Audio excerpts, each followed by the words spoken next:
آیت ہے، اکثر اس کو ائمہ اہل سنت کثرت کے ساتھ تنبیہ کرنے کے لیے، یاد دلانے کے لیے دعاؤں کے اندر پڑھا کرتے ہیں۔ اس قرآن مقدس کی پیاری آیت کریمہ میں اللہ تبارک و تعالیٰ نے جو فرمایا وہ بندوں کے لیے اتنا سنہری اور حسین پیغام ہے کہ رب تبارک و تعالیٰ نے فرمایا کہ اللہ اور اس کے فرشتے درود بھیجتے ہیں اس غیب کی خبر دینے والے نبی پر۔ اے ایمان والو، تم بھی ان پر درود اور خوب خوب سلام بھیجو۔ سبحان اللہ، سبحان اللہ۔ حضرات، دنیا کے اندر جتنی بھی عبادات ہیں، چاہے وہ حج ہو، نماز ہو، روزہ ہو، زکوٰۃ ہو، صدقہ ہو، یہ تمام کی تمام وہ عبادت ہیں جو بندے ادا کرتے ہیں۔ یعنی ان عبادتوں کو تمہارا اور میرا پروردگار ادا نہیں فرماتا۔ اللہ تبارک و تعالیٰ کی ذات بابرکت تو وہ ہے کہ تمام عبادت ہی اس کے لیے ہے۔ نماز جیسی عبادت اللہ تبارک و تعالیٰ نے بندوں کو دے دی، روزے جیسی عبادت اللہ تبارک و تعالیٰ نے بندوں کو دے دی، زکوٰۃ، صدقات، حج و عمرہ زیارت جیسی عبادت رب تبارک و تعالیٰ نے بندوں کو دے دی۔ حتیٰ کہ دنیا کی جتنی بھی دنیا میں عبادتیں کی جاتی ہیں وہ اس رب کریم نے بندوں کو عطا فرما دی، مگر ایک عمل اس رب نے اپنے لیے خاص کر رکھا ہے جس کا اعلان قرآن پاک میں فرمایا کہ یا ایھا ان اللہ و ملائکتہ یصلون علی النبی، یعنی اللہ تبارک و تعالی محبوب پر درود بھیجتا ہے۔ سبحان اللہ، سبحان اللہ۔ اور اس نے اپنے فرشتوں کو بھی حکم دیا درود بھیجنے کا۔ آپ دیکھیے، فرشتے وہ جماعت ہیں جو اللہ تبارک و تعالیٰ نے ان کو نور سے پیدا فرمایا، وہ نوری جماعت ہیں۔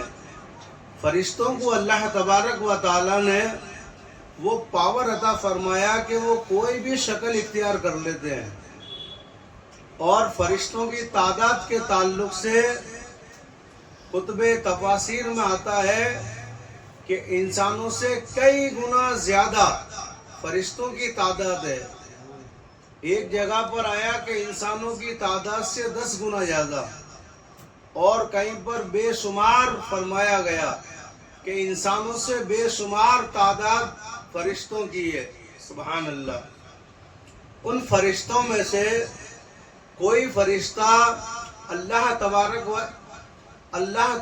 و تعالیٰ کی تسبیح و تحلیل کرنے کے لیے کچھ فرشتے معمور ہیں، کچھ فرشتے حضور پر درود پڑھنے کے لیے ہیں، کچھ فرشتے انسانوں کی حفاظت کرنے کے لیے ہیں، کچھ فرشتے ماں کے پیٹوں میں بچوں کی شکل و صورت بنانے پر معمور ہیں، کچھ فرشتے ہوا کے اوپر مقرر ہیں، کچھ فرشتے پہاڑوں کے اوپر مقرر ہیں، کچھ فرشتے بادلوں کے اوپر مقرر ہیں، کچھ فرشتے دریاؤں کے اوپر مقرر ہیں، کچھ فرشتے قیام میں ہیں، کچھ فرشتے رکوع میں ہیں، کچھ فرشتے سجدے میں ہیں، کچھ فرشتے قعدہ میں ہیں۔ کرامن کاتبین لوگوں کی نیکیاں اور لوگوں کے گناہ لکھنے پر مامور ہیں۔ حضرت اسرائیل علیہ السلام ذی روح لوگوں کی روح قبض کرنے پر معمور ہیں، میکائیل علیہ السلام پانی برسانے پر اور لوگوں کو رزق تقسیم کرنے پر معمور ہیں، حضرت اسرافیل علیہ السلام سر پھونکنے کے لیے مقرر کیے گئے ہیں، حضرت جبرائیل علیہ السلام اللہ تبارک و تعالیٰ کا پیغام اس کے پیغمبروں تک پہنچانے کے لیے مامور تھے، حضرت جبرائیل علیہ السلام حضرت سیدنا آدم علیہ السلام کی بارگاہ میں 12 مرتبہ تشریف لائے، حضرت ادریس علیہ السلام کی بارگاہ میں 4 مرتبہ تشریف لائے، حضرت نوح علیہ السلام کی بارگاہ میں 50 مرتبہ تشریف لائے، سبحان اللہ، حضرت ابراہیم علیہ السلام کی بارگاہ میں حضرت جبرائیل امین 42 مرتبہ تشریف لائے، کتنی مرتبہ؟ 42 مرتبہ، حضرت یعقوب علیہ السلام کی بارگاہ میں 4 مرتبہ تشریف لائے، کتنی مرتبہ؟ 4 مرتبہ، حضرت موسیٰ علیہ السلام کی بارگاہ میں 48 مرتبہ تشریف لائے، کتنی مرتبہ؟ 48 مرتبہ، حضرت ادریس علیہ السلام کی بارگاہ میں حضرت ایوب علیہ السلام کی بارگاہ میں 3 مرتبہ تشریف لائے، کتنی مرتبہ؟ 3 مرتبہ، اور حضرت عیسیٰ علیہ السلام کی بارگاہ میں 10 مرتبہ تشریف لائے، لیکن قربان جائیں آمینہ کے لال کی بارگاہ میں، سید الانبیاء کی بارگاہ میں، سید رسول کائنات کی بارگاہ میں 24,000 مرتبہ تشریف لائے، کتنی مرتبہ؟ 24,000، سبحان اللہ۔ سبحان اللہ۔ اگر حضور علیہ الصلوۃ والتسلیم نے 40 سال کی عمر میں اعلان نبوت فرمایا تھا اور 63 سال کی عمر میں آپ کا وصال ہوا، یہ 23 سالہ زندگی کے اندر حضرت جبرائیل علیہ السلام 24,000 مرتبہ تشریف لائے، کتنی مرتبہ؟ 24,000، 24,000 مرتبہ۔ اگر کیلکولیشن لگایا جائے ان 23 سالوں کے دن اور 23 سالوں کی راتوں کو جوڑا جائے اور پھر حضرت جبرائیل علیہ السلام کے آنے اور جانے کی کاؤنٹنگ کی جائے تو جبرائیل جاتے کہاں تھے؟ اگر حساب لگایا جائے تو وہ تو آقا کی بارگاہ میں ہی رہتے تھے 24,000 مرتبہ۔ جب مسئلہ شب معراج کا آتا ہے تو ایک طبقہ یہ کہتا ہے کہ اللہ کے رسول صلی اللہ تعالیٰ علیہ وسلم جب معراج پر تشریف لے گئے تو جبرائیل علیہ السلام سے ملے، کیا کہتا ہے؟ جبرائیل علیہ السلام سے، جبرائیل علیہ السلام سے۔ اب ان لوگوں سے کوئی پوچھے کہ جب خود جبرائیل علیہ السلام حضرت آدم سے لے کر کے عیسیٰ تک کسی کی بارگاہ میں 40 مرتبہ آ رہے ہیں، کسی کی بارگاہ میں 42 مرتبہ آ رہے ہیں، کسی کی بارگاہ میں 48 مرتبہ آ رہے ہیں، کسی کی بارگاہ میں 12 مرتبہ آ رہے ہیں، کسی کی بارگاہ میں 10 مرتبہ آ رہے ہیں، لیکن میرے اور آپ کے آقا کی بارگاہ میں 24,000 مرتبہ آئے ہیں، تو کیا اللہ کے رسول صلی اللہ علیہ وسلم ان سے ملاقات کرنے کے لیے گئے تھے؟ اس لیے اعلیٰ حضرت نے فرمایا کہ اللہ جب دین لیتا ہے تو عقلیں بھی چھین لیتا ہے، عقلیں بھی چھین لیے گئی ہیں، اللہ اکبر۔ تو میں عرض کر رہا تھا کہ اللہ تبارک و تعالیٰ نے فرمایا ان اللہ و ملائکتہ یصلون علی النبی، اللہ تبارک و تعالیٰ جب اپنے بندوں سے محبت فرماتا ہے تو جانتے ہو وہ کیا کرتا ہے؟ جب اللہ تبارک و تعالیٰ اپنے کسی بندے سے نفرت کرتا ہے اور اس کو اپنی لعنتوں کے اندر مبتلا کرنا چاہتا ہے یا اپنی لعنت میں مبتلا کرتا ہے تو اللہ تعالیٰ اپنے محبوبین بندوں کی بارگاہ سے اس کو دور کر دیتا ہے۔ جو بھی اللہ تعالیٰ کے غضب کا شکار ہوتا ہے، اس کی ناراضگی کا شکار ہوتا ہے، تو اللہ تبارک و تعالیٰ اپنے محبوبوں کی بارگاہ سے ان کو دور کر دیتا ہے، اور جس پر اللہ تبارک و تعالیٰ فضل فرماتا ہے، بلائی کا ارادہ چاہتا ہے، جس کو محبوب بنانا چاہتا ہے، ان کو اپنے محبوب بندوں کے قریب کر دیتا ہے۔ آپ توجہ فرمائیں کہ جب اللہ کے نبی صلی اللہ علیہ وسلم کی بارگاہ میں اللہ نے چاہا کہ ابو بکر محبوب بن جائے تو حضور کی بارگاہ میں بھیج دیا۔ جب حضرت فاروق اعظم کو محبوب بنانا چاہا تو حضور کی بارگاہ میں بھیج دیا۔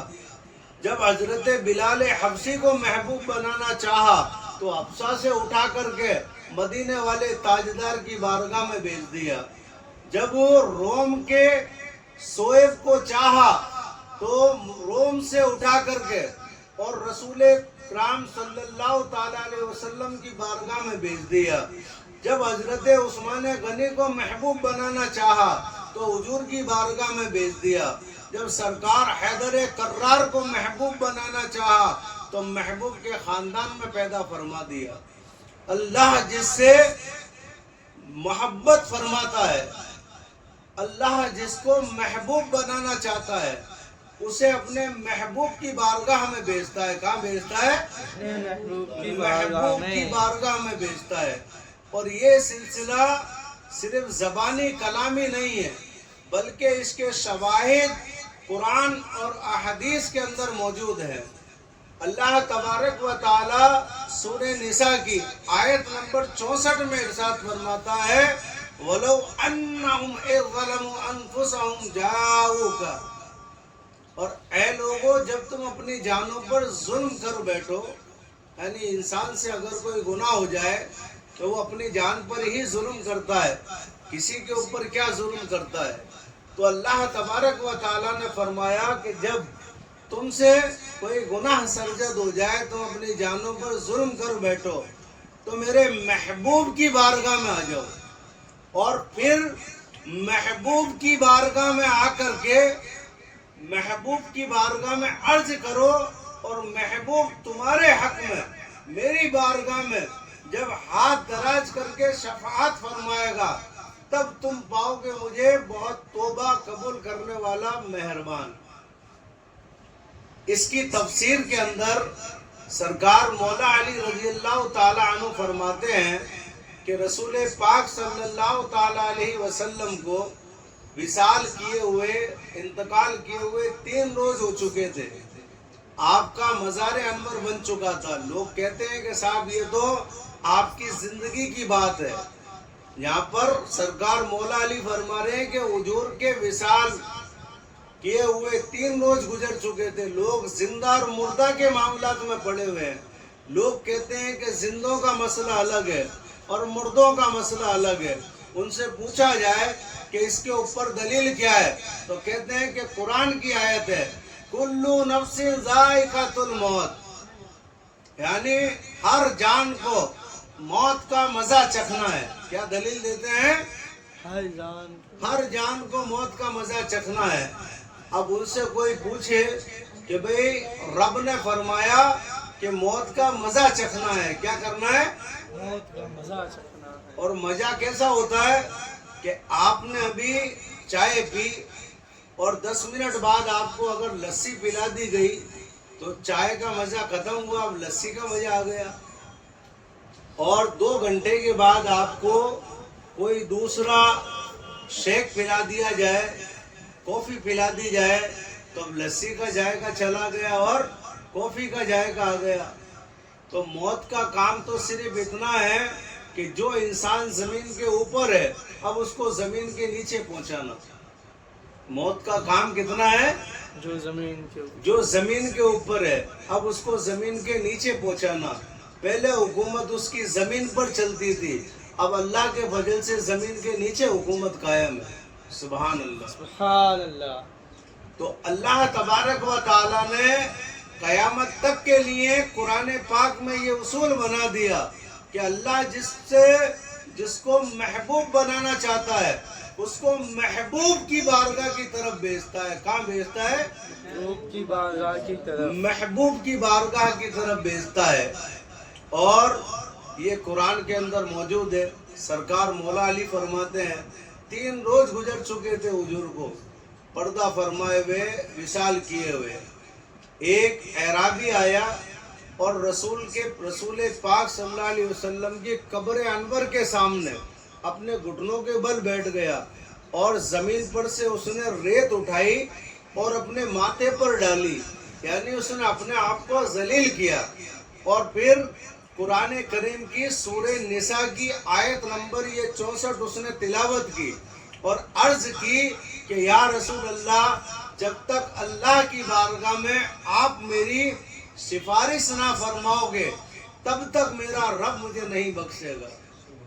سرکار مولا علی فرماتے ہیں کہ روزائے رسول سے آواز آئی کہ جا تیرے رب نے تجھے بخش دیا. سبحان اللہ. وہ کہتے ہیں نا کہ سننے کے لیے کان چاہیے, دیکھنے کے لیے وہ آنکھیں چاہیے. لوگ کہتے ہیں کہ صاحب انتقال کر گئے تو بلاؤ, ہم خدمت کرنا چاہتے ہیں, ہم ان کی سیوا کرنا چاہتے ہیں, ہم انہیں بٹھا کر کے ان کی مہمان نوازی کرنا چاہتے ہیں. اس لائق تو بن جاؤ,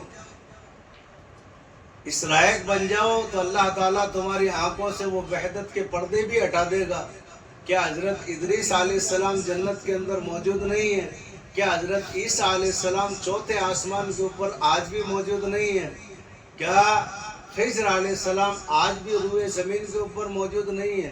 کتنے اللہ تعالیٰ کے بندے جو آج بھی موجود ہیں اور ہزاروں سالوں سے موجود ہیں. کوئی 400 سال سے موجود ہے, کوئی 500 سال سے موجود ہے, کوئی 600 سال سے موجود ہے, کوئی 2000 سال سے موجود ہے, کوئی 4000 سال سے موجود ہے. اللہ تعالیٰ کی کئی قسم کی مخلوق اور کئی قسم کے محبوب اس کے بندے ہیں جو آج بھی موجود ہیں اور آج بھی چل رہے ہیں. موت جیسی چیز کیا کسی کے وجود کو ختم کر سکتی ہے؟ جبکہ مسلم شریف کی روایت ہے, اللہ کے رسول صلی اللہ علیہ وسلم فرماتے ہیں کہ جب زندہ لوگ اپنے مردے کو, میت کو قبر میں دفنا کر کے جاتے ہیں اور جب واپس پلٹتے ہیں تو وہ قبر والا ان زندوں کی جوتیوں کی آواز بھی سنتا ہے. سبحان اللہ. یعنی اللہ کے نبی صلی اللہ علیہ وسلم نے فرمایا کہ سب سے کم آواز جو ہے جوتی کی ہوتی ہے. وہ جوتوں کی آواز بھی میت سنتی ہے جو منومن مٹی کے نیچے ہے. جب لوگ سلام کرتے ہیں تو اس کے سلام کا وہ جواب بھی دیتا ہے. عام لوگوں کے لیے فرمایا گیا, احادیث مبارکہ کے اندر آتا ہے کہ عام مسلمان کا عالم یہ ہوتا ہے کہ جب اس سے کوئی ملاقات کرنے کے لیے قبرستان جاتا ہے, اس کی قبر پر جاتا ہے فاتحہ پڑھنے کے لیے, تو وہ اس کو دیکھتا بھی ہے, اس کو پہچانتا بھی ہے, اس کے ساتھ رشتہ کیا تھا اس رشتے کو بھی پہچانتا ہے کہ یہ میرا بیٹا تھا یا یہ میرا بھائی تھا یا یہ میرا رشتہ دار تھا یا یہ میرا کوئی دوست تھا. ہر ایک کو پہچانتا ہے. حتیٰ کہ حدیث میں فرمایا گیا کہ کوئی پرندہ اس کی قبر کے اوپر بیٹھتا ہے, وہ نر ہے یا مادہ یہ بھی وہ میت جانتی ہے. سبحان اللہ. قبر کے اوپر بیٹھا ہوا پرندہ بھی اس کو پہچانتا ہے, وہ پرندے کو بھی پہچانتا ہے کہ یہ نر ہے یا مادہ ہے. سبحان اللہ. اتنا پاور اللہ تبارک و تعالیٰ نے فرمایا. حدیث قدسی ہے اور حضور اس کے راوی ہیں کہ اللہ تبارک و تعالیٰ جب کسی سے محبت فرماتا ہے تو جبرائیل علیہ السلام کو بلاتا ہے اور فرماتا ہے کہ اے جبرائیل, میں اپنے فلاں فلاں اس بندے سے محبت کرتا ہوں. اے جبرائیل اس لیے تو بھی اس سے محبت کر, اور فرشتوں کے دلوں میں اس کی محبت کو اتار دے, اور روئے زمین کے اوپر جو لوگ آباد ہیں اہل زمین والوں کے دلوں میں اس کی محبت کو ڈال دے. حضرت جبرائیل علیہ السلام جب یہ سنتے ہیں تو آ کر کے آسمانوں کے اوپر فرشتوں میں اعلان کرتے ہیں. فرشتے جمع ہوتے ہیں اور رب فرماتا ہے, اور